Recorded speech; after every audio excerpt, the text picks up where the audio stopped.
Hello everyone, मैं हूँ हिना और आप देख रहे हैं लीगल परसेप्शन।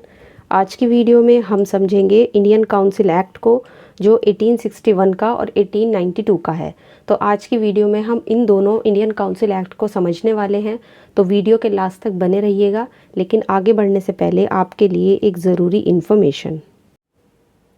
तो अगर आपको लीगल हिस्ट्री के पेड नोट्स चाहिए और हिंदी में चाहिए तो आप इस व्हाट्सअप नंबर पर मैसेज करके ले सकते हो। इसके अलावा जो नोट्स के प्राइस हैं वो आपको डिस्क्रिप्शन में मिल जाएंगे। तो आज की वीडियो में हम दो काउंसिल एक्ट समझेंगे, इंडियन काउंसिल एक्ट 1861 और इंडियन काउंसिल एक्ट 1892। सबसे पहले जो हम डिस्कस करेंगे वो है हमारा भारतीय परिषद अधिनियम 1861। तो ये जो एक्ट था, ये जो इंडियन काउंसिल एक्ट था, इसको आप इसके नाम से ही समझ सकते हो कि बेसिकली ये काउंसिल में कुछ चेंजेस करने के लिए लाया होगा। यानी कि ये जो एक्ट लाया गया था, ये गवर्नर जनरल की जो काउंसिल होती थी उसमें कुछ बदलाव करने से संबंधित था। तो यहाँ पे देखो, सबसे पहले हम ये समझेंगे थोड़ा सा बैकग्राउंड के लिहाज से कि 1773 में जब 1773 में रेगुलेटिंग एक्ट आया था तो उससे क्या हुआ था कि सेंट्रलाइजेशन शुरू हो गया था। सेंट्रलाइजेशन मतलब हिंदी में बोला जाता है केंद्रीकरण। और इंडियन एडमिनिस्ट्रेशन यानी कि जो भारतीय प्रशासन था उसमें केंद्रीकरण की प्रवृत्ति शुरू हो गई थी। जिसका मतलब ये है कि जब सारी पावर एक ही पर्सन के पास हो या एक ही एंटिटी में, एक ही सिंगल अथॉरिटी के पास होती है तो उसको हम बोलते हैं सेंट्रलाइजेशन हो रही है, यानी पावर जो है वो सेंट्रलाइज हो रही है।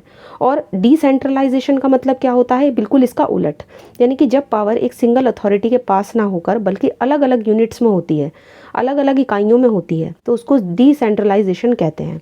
ठीक है ना। तो यहाँ पे पावर का ट्रांसफर हो जाता है। अब मैं आपको क्यों बता रही हूँ ये सेंट्रलाइजेशन और डिसेंट्रलाइजेशन, ये मैं इसलिए बता रही हूँ क्योंकि यहाँ पे जो हम 1861 का जो इंडियन काउंसिल एक्ट पढ़ेंगे उसमें जो पावर है वो डिसेंट्रलाइज हो गई थी बाद में। तो ये ही चीज़ें हमें देखनी है। अब देखो, 1773 के जो रेगुलेटिंग एक्ट था उसके प्रोविज़न में हमने क्या पढ़ा था कि मद्रास और जो बॉम्बे प्रेसिडेंसीज थी उनको बंगाल के गवर्नर के अधीन कर दिया जाता है ना, यही हमने पढ़ा था ना। और पावर को सेंट्रलाइज कर दिया जाता है, मतलब कि सारी की सारी पावर कहाँ चली जाती है, बंगाल के जो गवर्नर थे उनके पास चली जाती है। और बंगाल के गवर्नर को क्योंकि पावर उसी के पास थी, सब कुछ जो बॉम्बे और मद्रास प्रेसिडेंसी थी वो उसके अधीन थे, है ना। तो सारी की सारी पावर कहाँ सेंट्रलाइज कर दी गई थी, बंगाल के गवर्नर जनरल के पास। इसलिए इसे गवर्नर की बजाय गवर्नर जनरल कहा जाने लगा था, ये भी हमने देखा था। अब हम आते हैं 1861 के इंडियन काउंसिल एक्ट पर। तो जब हम इसके मेन प्रोविजंस पढ़ते हैं इंडियन काउंसिल एक्ट के, तो यहाँ पे तीन चीज़ों से संबंधित प्रोविज़न हमें मिलेंगे। एक, केंद्रीय कार्यपालिका से संबंधित प्रोविज़न, यानी कि कैसे प्रोविज़न जो सेंट्रल एग्जीक्यूटिव से रिलेटेड हो। एक, केंद्रीय विधान परिषद से संबंधित उपबंध, यानी कि जो हमारा सेंट्रल लेजिस्लेटिव था उस टाइम की बात हो रही है 1861 का, उसमें क्या चेंजेस किए गए। और प्रांतीय विधान परिषद से संबंधित प्रावधान, यानी कि जो प्रोविंशियल लेजिस्लेचर था उसमें क्या बदलाव किए गए। तो आज की वीडियो में हम सबसे पहले जब हम 1861 की ये मेन प्रोविज़न पढ़ेंगे तो इन तीनों को एक एक करके समझेंगे। तो 1861 का जो इंडियन काउंसिल एक्ट था उसका सबसे पहला प्रोविज़न जो उसने बदलाव किए हैं वो केंद्रीय कार्यपालिका से संबंधित प्रोविजंस हम देखेंगे। तो सेंट्रल एग्जीक्यूटिव में उस टाइम पे क्या बदलाव किए गए वो हम समझेंगे। तो सबसे पहले देखना है हमें ये कि उस टाइम पर इस एक्ट के द्वारा क्या होता है कि जो सेंट्रल एग्जीक्यूटिव थी उसके मेंबर्स की सबसे पहले संख्या बढ़ाई गई। तो जो नंबर्स बढ़ाया गया मेंबर का वो 4 से बढ़ाकर 5 कर दी गई। जो पांचवा सदस्य इसमें ऐड किया गया वो कोई भी मतलब एडवोकेट या विधिवेत्ता होना बहुत ही ज़रूरी था। और इन पांचों मेंबर्स में से जो तीन मेंबर थे उनकी नियुक्ति कौन करता था, ये चीज़ ध्यान रखनी है यहाँ पे, ये करता था सेक्रेटरी ऑफ स्टेट, है ना। जो सेक्रेटरी ऑफ स्टेट था उसके व्यक्तियों में से ही यहाँ पे की जानी थी, उसके द्वारा की जाती थी। और कम से कम यहाँ पे एक चीज़ ये ध्यान रखनी है कि इस नियुक्ति के पहले कम से कम उस व्यक्ति को कितना एक्सपीरियंस होना चाहिए, कम से कम किसके अंदर काम करने का, 10 साल का कंपनी के अंडर या ब्रिटिश क्राउन के अंडर जो सर्विस है उसका जो है उसको अनुभव होना चाहिए। तो यहाँ पे ये व्यक्ति जिसको मतलब यहाँ पे सेंट्रल एग्जीक्यूटिव में लिया जा रहा है। अब देखो, यहाँ पे सेंट्रल एग्जीक्यूटिव से रिलेटेड जो भी मतलब बदलाव किए गए, जो भी चेंजेस किए गए, उसमें सबसे पहले तो संख्या बढ़ाई गई। सबसे पहले संख्या पे फोकस किया गया कि जो संख्या पहले 4 थी अब वो क्या की जा रही है, अब उसको 5 कर दिया गया। ठीक। और ये जो संख्या बढ़ाई जा रही है ये क्या हुआ कि यहाँ पे सबसे ज़रूरी बात यह है कि संख्या तो बढ़ाई, उसके साथ ही साथ ये जो 5 व्यक्ति थे उनमें से 3 की जो नियुक्ति हो रही है वो सेक्रेटरी ऑफ स्टेट के द्वारा हो रही है, और उनके पास एक्सपीरियंस भी होना चाहिए 10 साल का कंपनी या फिर क्राउन की सेवा में। इसके अलावा सेक्रेटरी ऑफ स्टेट को ये भी पावर दी गई कि वो कुछ एक्स्ट्रा मेंबर्स की नियुक्ति कर सकता है। ठीक, कुछ एक्स्ट्रा मेंबर, कुछ अगर एडवांस उसको मेंबर रखने हैं तो वो रख सकता है यहाँ पे। तो ये चीज़ यहाँ पे ध्यान रखी गई। ठीक, और यहाँ पे ध्यान रखने वाली बात ये है कि जो विधि सदस्य, इस उपबंध का मतलब ये था कि ज़रूरत पड़ने पर ये जो मेंबर्स थे उनको विधि सदस्य का कार्य सौंपा जा सके। ठीक है ना। तो भारत सचिव के द्वारा जो कमांडर इन चीफ था उसको कार्यपालिका के काउंसिल में, मतलब जो काउंसिल होती थी उसका अतिरिक्त सदस्य नियुक्त किया जा सकता था। ये चीज़ ध्यान रखनी है। ठीक, तो यहाँ पर सबसे इम्पॉर्टेंट चीज़ यही है कि जिस व्यक्ति को नियुक्त किया जा रहा है उसके पास सबसे पहले ज़रूरी बात ये थी कि 10 साल का उसके पास सर्विस का एक्सपीरियंस होना चाहिए, या तो वो बैरिस्टर हो या एडवोकेट की प्रैक्टिस उसने की हो। ठीक, और किसके अधीन सेवा की प्रैक्टिस? क्राउन के अधीन या कंपनी के अधीन। तो यहाँ पे ये चीज़ ध्यान रखनी है। इसके अलावा इसके अंदर जो बदलाव किए गए, जो सेंट्रल एग्जीक्यूटिव के अंदर, वो ये बदलाव भी किए गए कि यहाँ पे पोर्टफोलियो सिस्टम यानी कि विभाग प्रणाली शुरू की गई। अब देखो पोर्टफोलियो सिस्टम क्या होता है ये समझना हमारे लिए बहुत ज़रूरी है।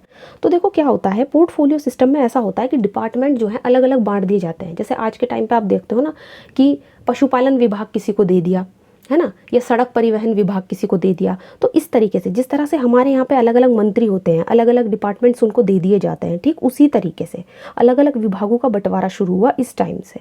तो एग्जीक्यूटिव काउंसिल को अच्छे तरीके से सुचारू रूप से संचालित करने के लिए जो गवर्नर जनरल थे उनको नियम और आदेश बनाने का राइट्स तो दिया ही गया था। इसके साथ ही शक्ति का ही यूज़ करते हुए गवर्नर जनरल ने क्या किया कि पोर्टफोलियो सिस्टम शुरू किया उस टाइम पे। और ये जो प्रावधान था ये 1861 के इस एक्ट से लाया गया था, जो हमारा इंडियन काउंसिल एक्ट था। तो यहाँ पे सबसे इम्पॉर्टेंट चीज़ यही है। ठीक, और यहाँ पे क्या होता है, एक और सबसे ज़रूरी बात ये थी कि यहाँ पर जो पोर्टफोलियो सिस्टम शुरू किया गया था इससे क्या होता है कि अलग अलग डिपार्टमेंट बांट दिए गए। ठीक है ना। जैसे कि यहाँ पे ध्यान रखने वाली बात यह है कि नए प्रांतों के निर्माण और लेफ्टिनेंट गवर्नर की नियुक्ति का भी प्रावधान किया गया। तो इंडिया की जो शांति थी, जो उस समय पे मतलब पीस को कौन ध्यान रखेगा, सिक्योरिटी सेफ्टी के लिए जो ब्रिटिश के प्रदेश थे है ना, उनके हितों के संरक्षण के लिए, यानी इंटरेस्ट देखा जाता था कि ब्रिटिश पोजेशन, जो भी ब्रिटिशर्स के अंदर जो भी कब्जे वाले एरिया थे उनके इंटरेस्ट के लिए अब गवर्नर जनरल को कुछ स्पेशल पावर भी दे दी गई थी। और नए प्रांतों का गवर्नर जनरल निर्माण भी कर सकता था और उसके लिए लेफ्टिनेंट गवर्नर की नियुक्ति की भी शक्ति दी गई थी। तो आपसी झगड़ों को निपटाने के लिए यहाँ पर उनको अधिकृत किया गया था कि जो छोटे छोटे प्रोविंस थे उनमें लेफ्टिनेंट जो गवर्नर थे वो लाए जाते थे, मतलब उनको वहाँ पे अपॉइंट किया जाता था। तो ये चीज़ थी जो केंद्रीय कार्यपालिका थी उससे संबंधित प्रावधान। तो एक तो संख्या बढ़ा दी गई, फिर 3 की नियुक्ति सेक्रेटरी ऑफ स्टेट कर रहा है, फिर इसके अलावा उसको अतिरिक्त मेंबर भी नियुक्त करने की पावर दे दी गई। पोर्टफोलियो सिस्टम शुरू किया गया जिसमें से डिपार्टमेंट अलग अलग बांट दिए जाते थे, है ना, ताकि हर व्यक्ति को अपने अपने विभाग से संबंधित मसलों को गवर्नर जनरल से परामर्श लिया जाता था और वो उस परामर्श के हिसाब से ही उस समस्या को सुलझाते थे। तो ये चीज़ ध्यान रखनी है। इसके अलावा नए प्रांतों का निर्माण कर सकते थे जो गवर्नर थे और साथ ही उनके लिए लेफ्टिनेंट गवर्नर की नियुक्ति भी की जाती थी। ठीक, तो यहाँ पे ये चीज़ ध्यान रखनी है। तो ये प्रोविजंस थे सेंट्रल एग्जीक्यूटिव से रिलेटेड 1861 के इंडियन काउंसिल एक्ट में। अब बात करेंगे सेंट्रल लेजिस्लेटिव से रिलेटेड क्या प्रोविजंस थे 1861 के इंडियन काउंसिल एक्ट में। तो यहाँ पर सबसे ज़रूरी बात ये है कि 1861 के भारतीय परिषद अधिनियम के द्वारा जो भी 1853 में जो विधान परिषद बनाई गई थी उसमें सुधार किया गया और उसका थोड़ा सा विस्तार बढ़ाया गया। ठीक है ना। तो यहाँ पे सबसे ज़रूरी बात ये है कि सदस्यों की संख्या कम से कम 6 और मैक्सिमम 12 कर दी गई। अब देखो पहले क्या होता था कि इनसे कम ही सदस्य होते थे, तो यहाँ पे एक तरीके से केंद्रीय विधान परिषद का विस्तार किया गया। तो मिनिमम कितने मेंबर्स चाहिए, 6 मेंबर चाहिए, और मैक्सिमम कितने मेंबर चाहिए, 12 मेंबर चाहिए। और इन सदस्यों को गवर्नर जनरल के द्वारा 2 साल के लिए नॉमिनेट किया जाता था। तो इन लोगों को कौन नॉमिनेट करता था, गवर्नर जनरल करता था। ठीक है ना। तो ये चीज़ ध्यान रखनी है। इसके अलावा जो सेंट्रल जो एग्जीक्यूटिव तो नहीं, लेजिस्लेटिव की बात हो रही है, तो जो सेंट्रल जो हमारी लेजिस्लेटिव थी उस टाइम की बात हो रही है, उसको ब्रिटिश भारत के अंतर्गत जो भी ब्रिटिश इंडिया के अंतर्गत जो भी आने वाले क्षेत्र थे, जो भी व्यक्ति थे या जो भी कोर्ट्स वगैरह थे, उनके लिए कानून बनाने, उनमें बदलाव करने का राइट्स दिया गया था। जैसे आज आप देखते हो हमारे यहाँ पे पार्लियामेंट पार्लियामेंट होती है ना, और पार्लियामेंट हमारे पूरे देश के लिए लॉ बनाती है, कानून बनाती है। तो इसी तरीके से उस टाइम पर भी जो सेंट्रल लेजिस्लेटिव थी वो पूरे ब्रिटिश इंडिया के लिए, क्योंकि उस टाइम पे ब्रिटिशर्स का वो था, रूल था यहाँ पर इंडिया में, तो जो भी ब्रिटिशर्स के अंडर जितने भी स्टेट आते थे, क्षेत्र आते थे, उन सब के लिए, उन लोगों के लिए जो भी लॉ बनाता था वो सेंट्रल लेजिस्लेटिव ही बनाती थी। वो उनमें बदलाव भी करने का उसके पास राइट था, और इन लॉज को लागू करने से पहले लेकिन उसे किसकी परमिशन लेनी होती थी? गवर्नर जनरल की परमिशन लेनी होती थी। और इस तरह से जो भी लॉ बनाए जाते थे उनको ब्रिटिश क्राउन के द्वारा स्वीकार करके, अगर ब्रिटिश क्राउन उनको नामंजूर करते थे तो फिर उसको क्या कर दिया जाता था? उसको लागू नहीं किया जा सकता था, उसको अवैध घोषित कर दिया जाता था। तो यहाँ पे ये चीज़ ध्यान रखनी है। इसके अलावा गवर्नर जनरल को कुछ खास पावर भी दी गई थी, जिसमें वो क्या कर सकता था कि पूरे ब्रिटिश इंडिया की सिक्योरिटी के लिए और उसकी पीस के लिए, उसकी शांति के लिए ऑर्डिनेंस जारी कर सकता था। तो उस टाइम पे गवर्नर जनरल को भी ये पावर दी गई थी कि जैसे अब हम देखते हैं कि हमारे कॉन्स्टिट्यूशन में भी प्रोविज़न है कि जो प्रेसिडेंट हैं और जो गवर्नर हैं उनको ऑर्डिनेंस वो पास कर सकते हैं अगर कोई बहुत ज़्यादा इमरजेंसी की सिचुएशन आती है। तो ठीक इसी तरीके से गवर्नर जनरल को भी ऑर्डिनेंस जारी करने की शक्ति यहाँ पर दी गई थी, ठीक है ना। और यहाँ पर वो क्या होता था कि ये जो ऑर्डिनेंस था ये जारी करने की डेट से 6 महीने तक प्रभावी रह सकता था, मतलब वो इफेक्ट में रहता था ऑर्डिनेंस 6 महीने तक। तो ये चीज़ ध्यान रखनी है। और ये मुख्य प्रावधान थे कुछ केंद्रीय विधान परिषद से रिलेटेड 1861 के इंडियन काउंसिल एक्ट में। 1861 के इंडियन काउंसिल एक्ट के अब 2 प्रोविजंस हम देख चुके। केंद्रीय कार्यपालिका से संबंधित प्रावधान हमने देख लिए और केंद्रीय विधान परिषद से संबंधित प्रावधान भी हमने देख लिए। अब जो हमारा लास्ट प्रोविजन बचता है वो ये है कि प्रांतीय विधान परिषद से संबंधित उपबंध कौन से हैं। तो ये प्रांतीय विधान परिषद क्या है? अब देखो उस टाइम पे क्या होता था कि पूरे के पूरे ब्रिटिश इंडिया में, पूरा का पूरा जो ब्रिटिश इंडिया था, ब्रिटिश इंडिया हम क्यों कह रहे हैं? क्योंकि उस टाइम पे ब्रिटिशर्स का रूल था इंडिया में। जो जो एरिया उनके कब्जे में आते थे वो पूरा का पूरा ब्रिटिश इंडिया के अंदर आता था।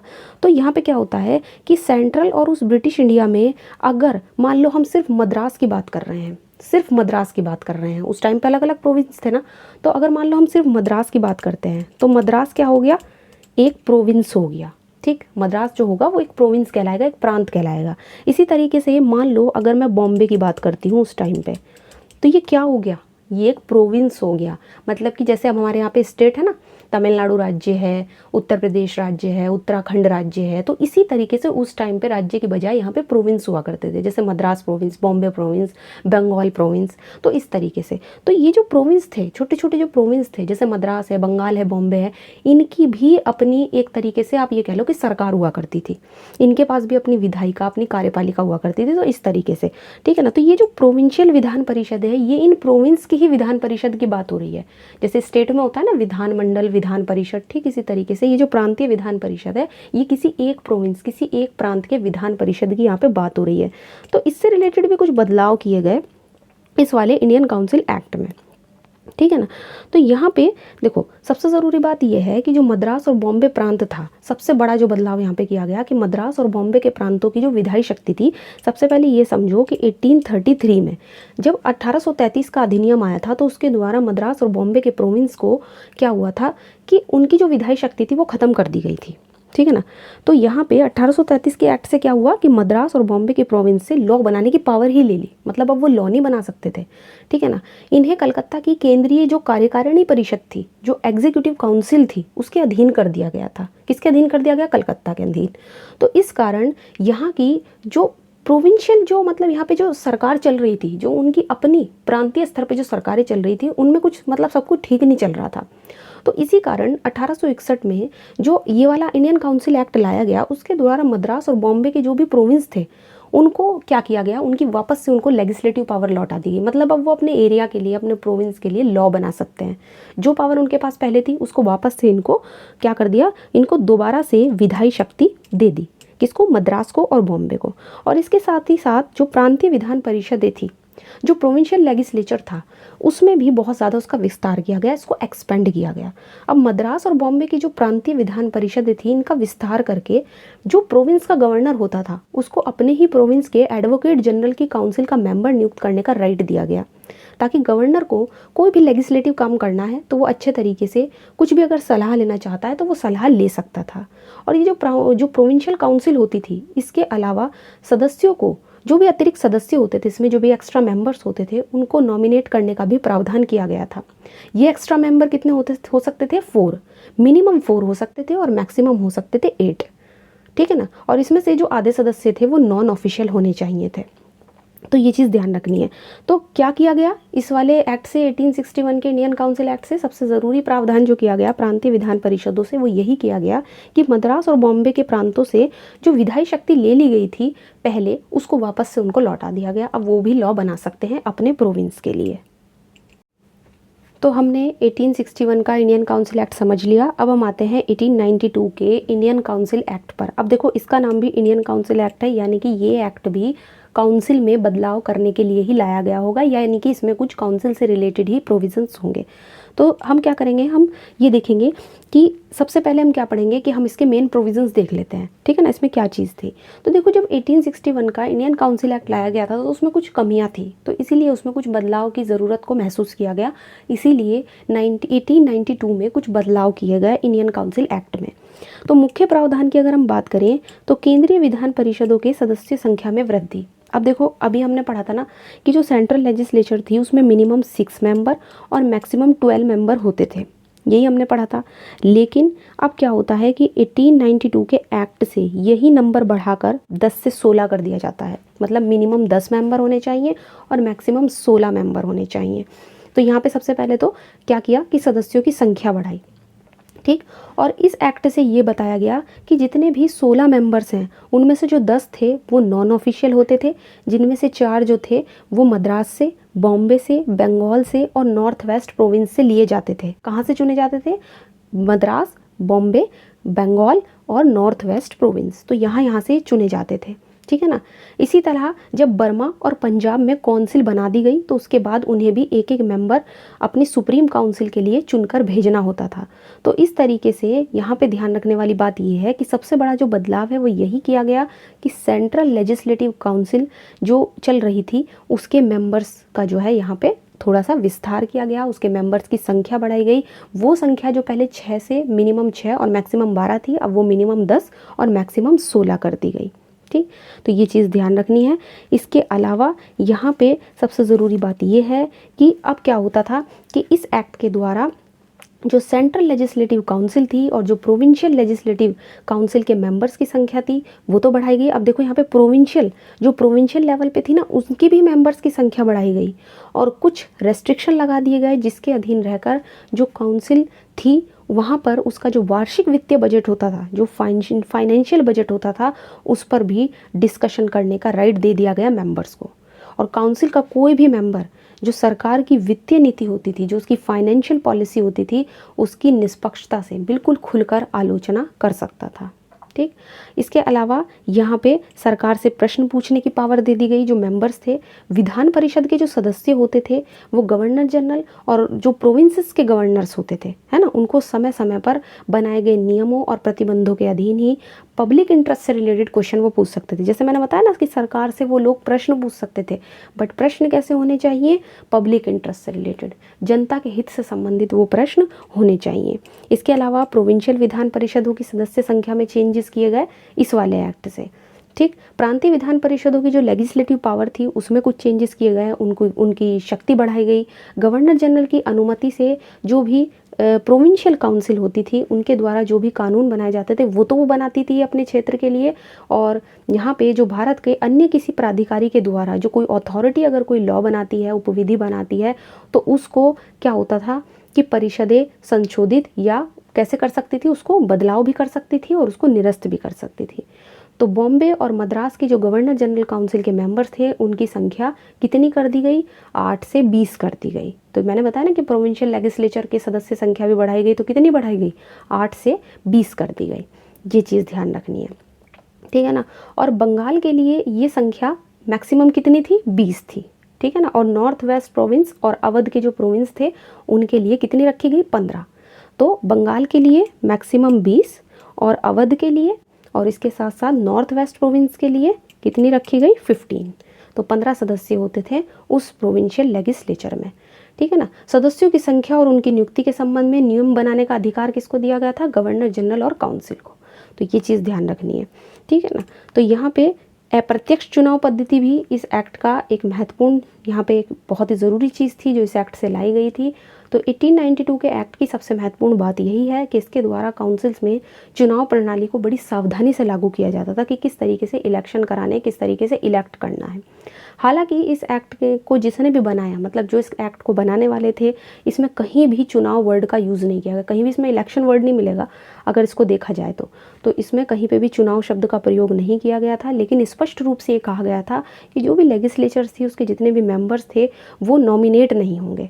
इनमें से कुछ मेंबर जो होते थे वो जो कैसे होते थे, नॉन ऑफिशियल होते थे, मतलब गैर सरकारी होते थे, जिन्हें सरकार के द्वारा कुछ खास वर्गों से ही नॉमिनेट किया जाएगा। ठीक, तो ये चीज़ ध्यान रखना है। तो इस तरीके से जो 1892 का जो इंडियन काउंसिल एक्ट था, उसके द्वारा विधान परिषदों में सदस्यों के लिए जो अप्रत्यक्ष चुनाव पद्धति था, मतलब इनडायरेक्ट इलेक्शन का जो सिस्टम था, उसको शुरू किया गया, उसको लागू किया गया। तो वैसे तो इसमें कहीं पे इलेक्शन वर्ड यूज़ नहीं हुआ है, लेकिन फिर भी इससे अप्रत्यक्ष चुनाव पद्धति का यहाँ पे यूज़ किया गया। तो ये थे इसके प्रोविज़न। तो 1861 के प्रोविज़न्स थोड़े वाइड, थोड़े ज़्यादा हैं, और 1892 के इंडियन काउंसिल एक्ट में को इसलिए लाया गया क्योंकि उसने कुछ बदलाव और कुछ विस्तार किया यहाँ पे केंद्रीय विधान परिषद का, और साथ ही जो प्रोविंशियल लेजिस्लेचर चल रहा था उसमें भी कुछ बदलाव किए। मैक्सिमम तो इन्होंने जो है वो संख्या ही बढ़ाई है सदस्यों की। तो दोनों के प्रोविजंस हमने देख लिए, दोनों की क्या मुख्य बातें थी वो हमने देख ली। तो आज की वीडियो में इतना ही। आई होप आपको आज की वीडियो अच्छी लगी होगी। वीडियो अगर अच्छी लगी है तो इसको लाइक कर दीजिए, ज़्यादा से ज़्यादा शेयर कीजिए, और अगर चैनल पे नए हैं तो इसको सब्सक्राइब कर लीजिए। इसके अलावा आप हमें टेलीग्राम पे भी ज्वाइन कर सकते हो। तो आज की वीडियो में इतना ही, मिलते हैं नेक्स्ट वीडियो में।